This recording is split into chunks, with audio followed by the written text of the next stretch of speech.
Ok, on va commencer aujourd'hui par prier. Père Céleste, je prie que tu bénisses les personnes qui écoutent, qui puissent accepter le message d'aujourd'hui et se rendre compte que c'est pas parce que la société fait quelque chose que nous devons suivre ce que la société fait, mais nous savons, Père Céleste, que tes voies sont différentes des fois. Néanmoins, nous devons suivre les lois humaines, mais écouter ce qui est écrit dans ta parole, qui est le seul livre, en fait, de ton prophète, de la parole de Dieu, est le seul livre avec Ellen G. White qui sont la vérité.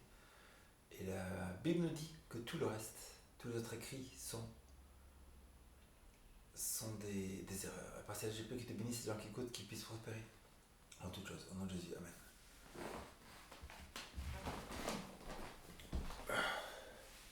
On va commencer une petite chanson.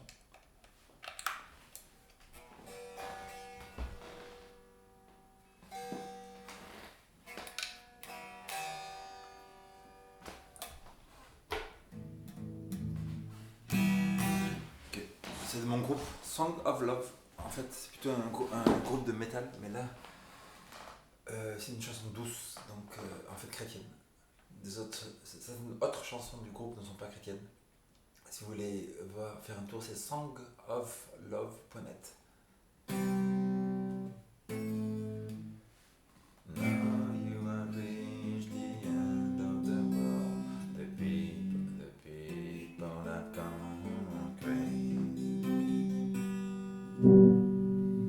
They follow in their own selfish way, taking a love from the earth. The final days have arrived, striking events will not fall.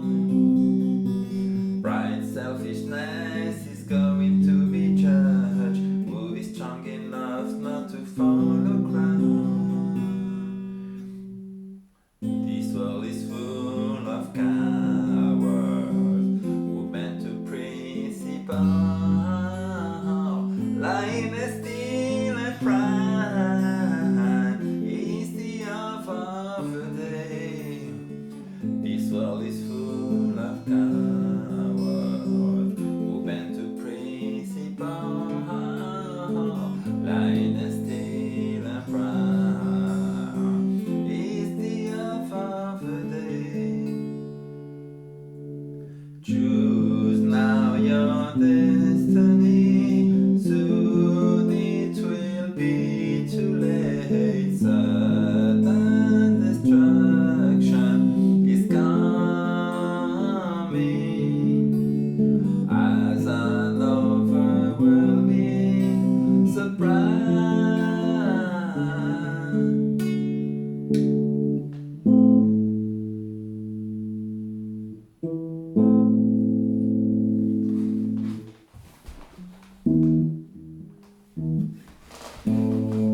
Who still has a loving, gentle heart, do good to those around, spread much love to others who are full of faith and sound. The final days have arrived, striking events will not fall. Bright selfishness is going to be judged. Who is strong enough not to follow crowd? This world is full of cowards who bend to principle, lying and steal and pride is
Le truc, c'est que là, c'est une nouvelle caméra, donc j'ai aucune idée si vous pouvez tout voir ou pas tout voir là. Il faut tourner le truc comme ça là, c'est plus facile peut-être là, pour faire une plus grande examination de ma personne. Grande examination de ma personne. Là au moins ça va tout en haut de la fenêtre là. Au moins tu peux regarder ma personne là. Nous allons commencer la parole de Dieu avec un verset qui se trouve dans le livre de Job là. Nous allons dans Job chapitre 1, verset 21.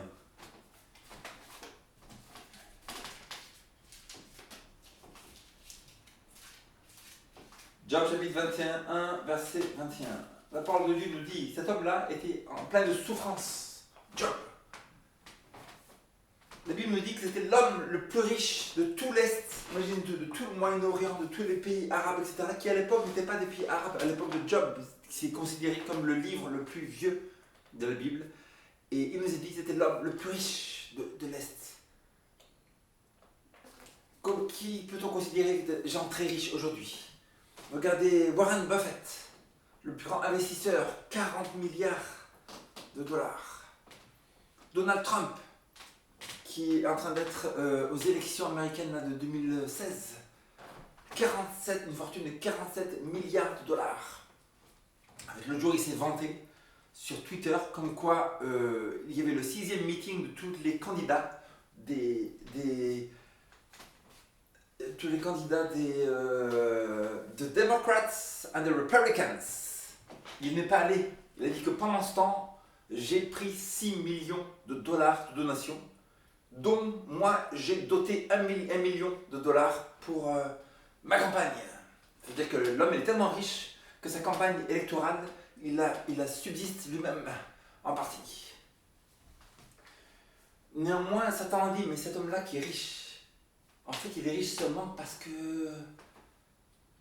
tu le bénis, Dieu. Enlève l'emploi, et ça y est, il va t'insulter à la face. Enlève les amis de sa vie, c'est terminé. Cette jeune fille là-bas, qui a tous ses copains et tout, enlève tous les copains, tu vas voir, elle va t'insulter. Ce chrétien là-bas qui fait du business devant tout le monde, qui est honoré, etc., moi, je vais faire en sorte que tout le monde commence à le haïr et tu vas voir, il va t'insulter. Ce job-là, qui a beaucoup d'argent, enlève tout son argent. Mets-lui une maladie sur la face, tous ses enfants, je vais les tuer. Tous ses troupeaux, son argent, je vais les détruire. Tu verras s'il ne va pas t'insulter. Il doit écrire dans Job 1, 21. Et il dit, je suis sorti nu du sein de ma mère, et nu je retournerai dans le sein de la terre. L'Éternel a donné, et l'Éternel a ôté, que le nom de l'Éternel soit béni. Donc le sujet d'aujourd'hui, c'est totalement différent de l'argent, du business, de la prospérité, bien que ça peut être relié. Ça veut dire que si on parle de prospérité spirituelle, on est nu, etc. Je fais ça parce qu'en fait, je fais tous les sermons en 3 langues, français, espagnol et anglais. Et en fait, j'ai eu des commentaires sur le site célibataire adventiste de Single Adventist.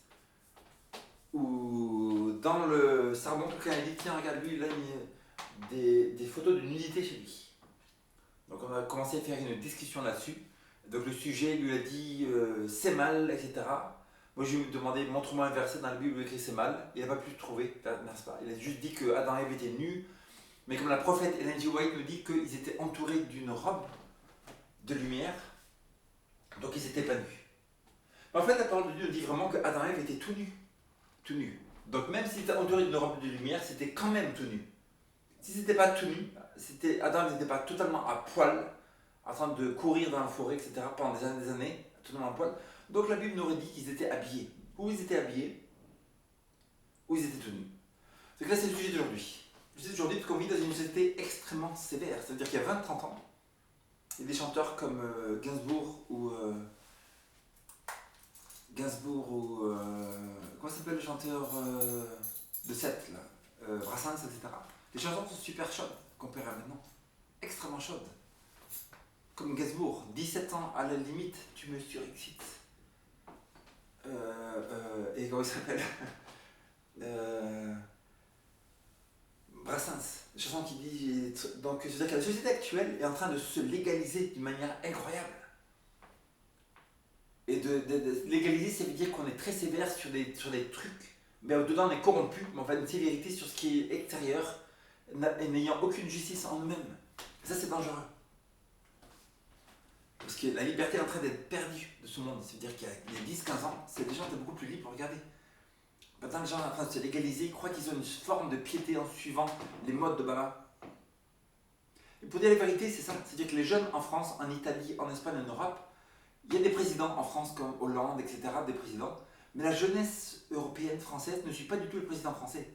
Leur président à eux, c'est Obama. Il faut dire la vérité.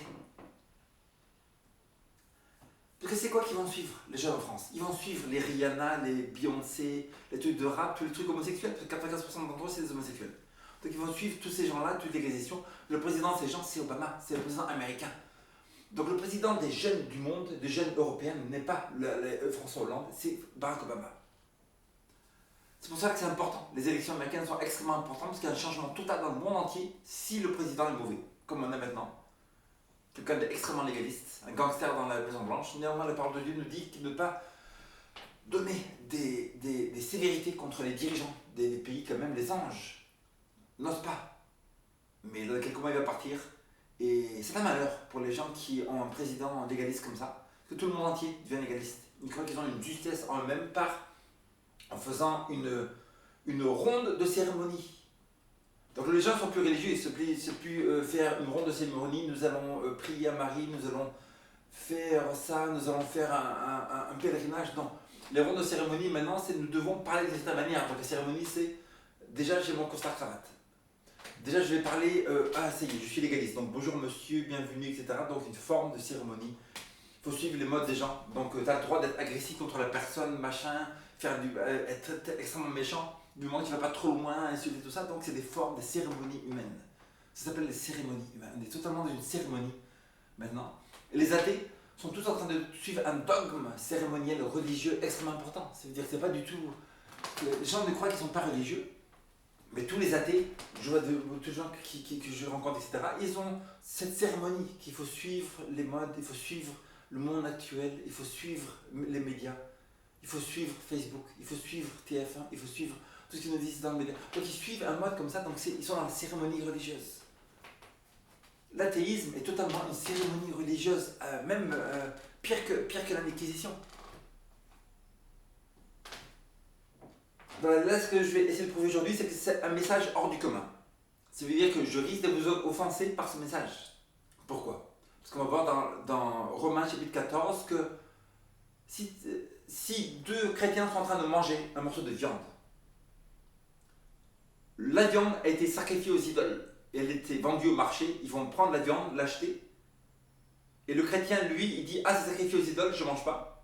Parce qu'il croit que c'est mal, dans sa tête, il croit que c'est une abomination de manger la viande sacrifiée aux idoles. Et là, il y a un autre chrétien qui dit « Les idoles, c'est rien du tout, ça n'existe pas, c'est même pas quelque chose de valable, donc je vais manger la viande ». Mais le problème, c'est que parce que celui-ci a une foi forte, comme quoi il est libre de faire ce qu'il veut, pratiquement dans ce cas-là, on sait très bien que mentir, voler, faire du mal, c'est très mal. Donc c'est très bien ce qui est bien, ce qui est mal. Mais dans ce cas-là, ce n'est pas ni bien ni mal. C'est-à-dire, l'autre il croit que c'est mal. Donc pour la conscience de la personne, il veut que cette personne ne mange pas de viande, sacrifie aux idoles. Donc ce que je vous conseille maintenant, c'est que si vous avez une faible foi en Dieu, si vous n'êtes pas fort en Jésus-Christ, il vaut mieux que vous ne regardiez pas cette vidéo parce que je risque de vous offenser. C'est pas parce que si vous êtes faible dans la foi, vous allez suivre des dogmes et faire ci et ça pour arriver à une justice pour Dieu. Donc la Bible nous dit que tout m'est permis, mais pas tout, mais aidant pour arriver à Jésus-Christ. Nous continuons. Nous allons à Romains chapitre 14 justement. Romains chapitre 14. Nous lisons le chapitre. Faites accueil à celui qui est faible dans la foi et ne discutez pas les opinions. Tel croit pouvoir manger de tout, tel autre qui est faible ne mange que des légumes. Que celui qui mange ne méprise point celui qui ne mange pas, et que celui qui ne mange pas ne juge pas celui qui mange, car Dieu l'a accueilli. Qui es-tu, toi qui juges un serviteur d'autrui, s'il se tient debout ou s'il tombe, cela regarde son maître, mais il se tiendra debout, car le Seigneur a le pouvoir de l'affermir. Tel fait une distinction entre les jours, tel autre les estime tous égaux. Que chacun ait dans son esprit une pleine conviction. Donc là, les gens vont dire, oh, ça parle du sabbat, qu'on ne peut pas garder le sabbat, que si tu crois que c'est le sabbat, on peut le garder, il faut le garder. Non, non, non, pas du tout. L'apôtre Paul, dans la plupart de ces livres-là, l'apôtre Paul, il est dans des pays païens. À Rome, un endroit païen, Corinthe, païen, Colosse, Thessalonique, etc. Des endroits où la grande majorité de la population adorait des idoles. Et là, il parle à la diaspora juive aussi dans ces pays-là. Dans tous ces pays-là, il y avait des communautés juives qui étaient là. Et là, il parle de, si tu crois que les fêtes dans l'Ancien Testament relatives à la venue de Jésus qui est mort sur la croix sont quelque chose, tu peux les garder. Si tu estimes ça comme grand, ce que tu estimes ces jours-là. Si tu n'estimes pas ces jours comme le Yom Kippour, comme le Hanouka, etc., si tu crois que c'est passé, c'est passé. Mais ça ne parle pas du tout du 7e jour, c'est pas du tout en train de parler du 7e jour du sabbat. Pourquoi? Parce que la Bible nous dit que personne ne vous juge par rapport au sabbat annuel. Le sabbat, c'est pluriel. Ces sabbats annuels, on le retrouve dans Lévitique 16, où ça parle que le lundi, le jeudi, le vendredi, le dimanche, il y aura des sabbats annuels. Et la fin du chapitre, il est écrit, mais vous garderez en outre que ces sabbats, le sabbat du 7e jour. Le sabbat du 7e jour remonte à la création de l'univers il y a 6000 ans. Et il ne passera pas jusqu'à que Jésus revienne. Et quand Jésus reviendra, Ésaïe 66 nous dit que tout le monde qui ira au paradis gardera le sabbat. Donc le sabbat, c'est quelque chose d'éternel. Comme ne pas mentir, ne pas voler, ne pas tuer. C'est pas quelque chose qui passe un moment comme ça, et au bout de 50 ans, on peut voler, après on repart, on peut pas voler. Non, c'est quelque chose d'éternel. C'est ce que Dieu pense, ce que Dieu est. Les 10 commandements, c'est l'expression de Dieu. Donc le sabbat fait partie des 10 commandements aussi. C'est-à-dire que l'expression de Dieu, c'est de se reposer un jour par semaine. C'est ce qu'il est lui. Et donc c'est ce qu'il nous demande à tous, de la création, depuis l'éternité, jusqu'à l'éternité dans le futur. Mais là, ça parle des jours semanales, des sabbats annuels, qui étaient des fêtes qui pointaient à la mort de Jésus sur la croix. Ça veut dire qu'en gardant ces fêtes, les gens se remémoraient comme quoi un prophète allait venir, qui allait prendre leurs péchés et pardonner les péchés. Mais quand l'acte que Jésus-Christ est mort sur la croix et s'est accompli, il n'y a plus du tout ce genre de fête. Celui qui distingue entre les jours cérémoniels entre pluriels agit ainsi pour le Seigneur. Celui qui mange, c'est pour le Seigneur qu'il mange, car il rend grâce à Dieu. Celui qui ne mange pas, c'est pour le Seigneur qu'il ne mange pas, et il rend grâce à Dieu. En effet, nul de nous ne vit pour lui, même, et nul ne meurt pour lui-même. Car si nous vivons pour le Seigneur, et si nous mourrons pour le Seigneur.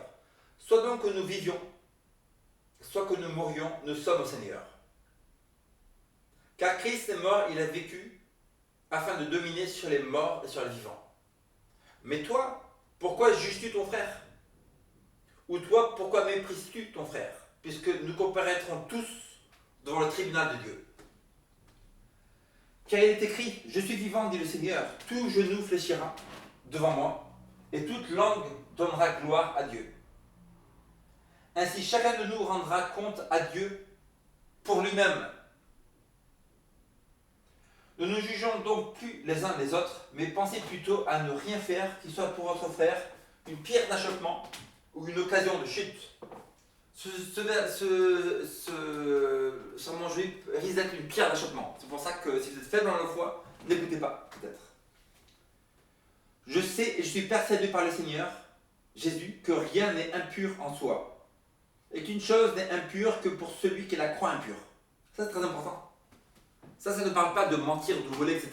On sait très bien que voler, c'est très mauvais, être égoïste, menteur, voleur, arrogant, fier, trompeur, etc. Ça, c'est ça qui va faire en sorte que la colère de Dieu va tomber sur la personne. Être incrédule. Les gens, je ne crois pas à la Bible.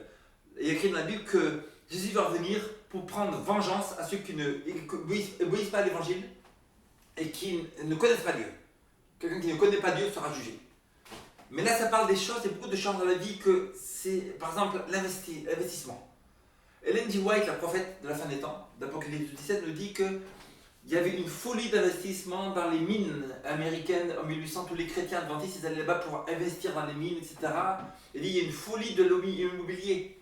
La folie d'immobilier à l'époque, ça veut dire que les gens, ils oublient même de lire la Bible, tout ça pour l'immobilier, pour acheter, etc. Donc, c'est pas mal en soi, mais ça peut être bien, mais on peut perdre sa foi par rapport à ça. Et là, c'est pareil, il n'y a rien de mal en soi. C'est-à-dire, on peut manger des choses, bien que dans la nourriture, Dieu nous a donné ce qui est bon, ce qui est mauvais. La nourriture impure, que ce soit le porc, les écrevisses, les moules, les homards, c'est comme ça, c'est totalement interdit parce que c'est des animaux qui mangent la poubelle de la terre. N'est-ce pas? C'est pas un interdit que Dieu dit ne mange pas de nourriture. Dieu a fait en sorte que sur la terre il y a des animaux. Et certains animaux sont là pour nettoyer la terre en mangeant. Ils ont un système digestif spécial. Et donc quand on mange quelque chose, ça devient le sang, ça devient les cellules qu'on a, ça devient la peau. Si un animal constamment mange des détritus du matin au soir, il devient détritus. Il y a des preuves comme quoi des serpents ont mordu des porcs et le serpent est mort. Parce que le poison dans le porc est tellement grand, la toxicité est tellement importante que ça tue le serpent. Et donc la nullité c'est pareil, le corps humain est un corps. Voilà, Dieu a fait le corps parfait. Il y en a qui disent aïe c'est mal, il y en a qui disent aïe c'est bien. Il est écrit mais je suis persuadé par le Seigneur que Jésus que rien n'est impur en soi. Quelque chose n'est impur que pour celui qui la croit impure. Mais si pour ton aliment ton frère est attristé, tu ne marches pas selon l'amour. Ne cause pas par ton aliment la perte de celui par lequel Christ est mort. Que votre privilège ne soit pas un sujet de calomnie. Que le royaume de Dieu n'est pas le manger et le boire, mais la justice, la paix et la joie par le Saint-Esprit. Celui qui sert Christ de cette manière est agréable à Dieu et approuvé des hommes.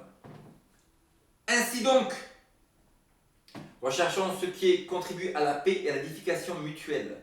Pour un aliment ne détruit pas l'œuvre de Dieu. À la vérité, toutes choses sont pures. Mais il est mal à l'homme quand il mange de devenir une pierre d'achoppement. Il est bien de ne pas manger de viande, de ne pas boire de vin, et de s'abstenir de ce qui peut être pour t'en faire une occasion de chute, de scandale ou de faiblesse. Cette foi que tu as, garde-la pour toi devant Dieu. Heureux celui qui ne se condamne pas lui-même dans ce qu'il approuve. Cette foi que j'ai moi, donc, en ce que la nudité n'est pas un péché, même le mot fornication n'est pas sexe hors de mariage, je dois la garder pour moi. Si quelqu'un me convainc autrement de la parole de Dieu, montrez-moi les versets de la parole de Dieu. Pour l'instant, ça fait 2-3 ans que j'étudie ce sujet. Il n'y a aucun verset dans la Bible qui dit que le corps humain est péché. Il n'y a aucun verset dans la Bible qui dit que le sexe hors du mariage est un péché. Ce n'est pas fornication. Fornication, c'est un mot qui a été inventé en 1303. Si on regarde dans un dictionnaire aujourd'hui, le mot fornication, il est écrit sexe hors du mariage. Vous savez savoir que le mot est inventé en 1303. Et fornication en 1303, même dans la Bible, c'est la Bible en 1611 avec King James, le mot c'est pornéa en grec. Pornéa, c'est écrit idolâtrie, et whoredom, ça veut dire prostitution spirituelle. Les Corinthiens, par exemple, chrétiens dans l'église, ils allaient en haut dans la montagne de Corinthe. Là-bas, il y avait des fornix. Qu'est-ce qu'un fornix? Un fornix, c'est une arche. Et les prostituées étaient là, au fornix. Les personnes faisaient une prestation sexuelle avec elles pour demander des faveurs matérielles, etc. aux démons. C'est pour ça que Paul il dit, mais fuyez la fornication. Il ne parle pas du tout de sexe de mariage. Il parle de la prostitution spirituelle pour demander au diable des faveurs matérielles, etc. Comment on sait ça? Parce que si on continue dans le chapitre, Paul dit, car je ne veux pas que vous, le temple de Dieu, vous devenez le temple de Satan. Il est en train d'allier le temple de Satan au temple des Corinthiens, des idoles, où ils montaient voir les prostituées et demandaient à Satan une faveur sexuelle. Voilà ce que ça veut dire. Après ça, c'est un autre sujet. On continue dans notre sujet d'aujourd'hui. On en est à Romains. Mais celui qui a des doutes au sujet de ce qu'il mange est condamné parce qu'il n'agit pas par conviction. Tout ce qui n'est pas le produit d'une conviction est péché. Tout ce qui n'est pas le produit d'une conviction est péché. De là que je veux mettre un truc avertissement, c'est-à-dire que c'est pas parce qu'on ne sait pas quelque chose qu'on ne sera pas condamné. C'est-à-dire que ce qu'on ne sait pas ne peut nous tuer. J'ai écouté aujourd'hui Tony Robbins l'autre jour qui disait que ce que vous ne savez pas dans l'investissement peut vous détruire. C'est-à-dire que c'est ça qu'il faut savoir avant qu'on fasse. Et spirituellement, c'est pareil. Ce qu'on ne sait pas, spirituellement, peut nous détruire. Disons qu'à l'arche de Noé, autant l'arche de Noé. S'il y avait quelqu'un qui était dans la montagne, qui jamais a entendu parler de Noé pendant 120 ans, est-ce que le fait qu'il n'ait pas écouté le message de Noé fasse en sorte que le déluge ne tombe pas sur lui? Non. Ces personnes, qu'elle ait écouté le message, qu'elle ait voulu écouter, qu'elle n'a pas voulu écouter, qu'elle n'a pas voulu vouloir recevoir l'avertissement, qu'elle ait rejeté l'avertissement, qu'elle soit dans la montagne, le déluge est venu, quoi que ces personnes croient dans sa tête. Qu'une personne soit chrétienne, soit juif, soit musulman, etc., la vérité de Jésus-Christ va revenir, Jésus va venir, et tous ceux qui n'ont pas voulu savoir, qui ont refusé d'écouter, qui se sont dit « moi je ne suis pas chrétien, je ne suis pas intéressé », ils vont tous mourir. Ça c'est clair et net dans la part de Dieu. 1 Thessaloniciens 5,14, il écrit que Jésus va revenir, il écrit dans la Bible que Jésus va revenir pour punir ceux qui ne connaissent pas Dieu et qui n'obéissent pas à l'évangile de Jésus-Christ. Donc Jésus est mort sur la croix, qu'il a pris vos péchés, et qu'en croyant que Jésus est mort sur la croix, qu'il a pris toute la condamnation de votre vie, de tous vos péchés, vous avez le pardon des péchés et vous pouvez aller au paradis. Ça c'est la justification. Première partie. La deuxième partie, c'est la sanctification. C'est-à-dire qu'une personne qui croit en Jésus-Christ seulement, mais qui n'est pas sanctifiée, ne peut pas aller au paradis. C'est écrit dans Apocalypse que tous les menteurs, les voleurs, les idolâtres, les incrédules, etc. ne rentreront jamais au paradis. C'est-à-dire que tous les chrétiens qui disent j'aime Jésus-Christ, mais qui sont menteurs, tous les chrétiens qui disent Jésus-Christ, mais qui sont voleurs, tous les chrétiens qui disent Jésus-Christ, mais qui sont arrogants, ou qui sont incrédules, qui ne croient pas dans la dernière prophète de Dieu, Ellen G. White, qui ne croient pas dans le message des 3 anges, etc., ne peuvent pas aller au paradis. Nous continuons donc dans Exode 32, 25.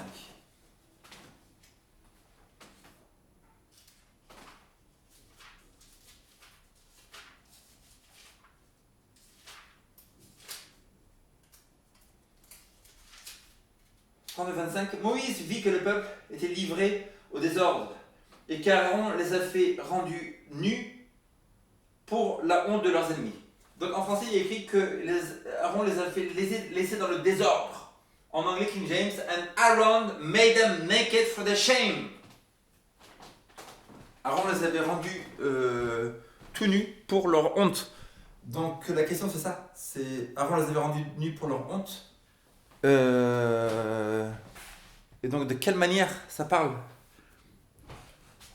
Tout nus pour leur honte, ça veut dire qu'ils étaient tout nus. Donc là la question c'est que beaucoup de gens me posent, c'est mais là vraiment Dieu n'est pas en train de dire nu à poil, mais c'était partiellement habillé.